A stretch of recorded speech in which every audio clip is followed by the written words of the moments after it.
6 бала, 12 ынық һәм инде ынықшыклары булган Миңнегаян Салахова бүгенге көненә шөкер итеп гомер кичерә. Үзен котларга килгән ахирәтләре, туганнары белән аралашканда шул кадәр яшәмиләрдер инде ул дип шаяртып та куя. Ә бит бер кисәк ипигә тилмереп, яшәү белән үлем арасында калган чаклары күп була аның. Бишар суты жир казып катайда, bir стакан сырыны бирәләр. Аны фума бармы? Шушы фуманың ярты елдан катайдык.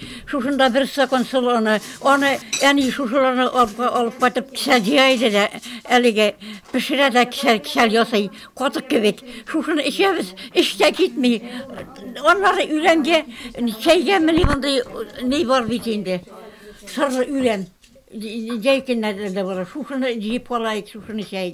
Onda Allah Teala küçültmesin biz görgənlik. Әтисе фронтка алынгач өйдә тилмереп 5 бала кала. Миңнегаян әнисенең өлкән кызы, таянышы, ярдәмчесе. Гел хезмәттә булгангадыр инде үз балаларын да булдыклы, тәртипле итеп тәрбияли.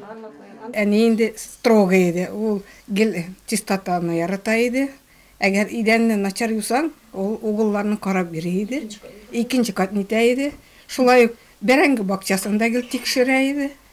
Аннары араннар сойдык, аларны да карап бирә иде бичартыбыздан. Әле ул үзен-үзе йөртә, үзен-үзе карый әле.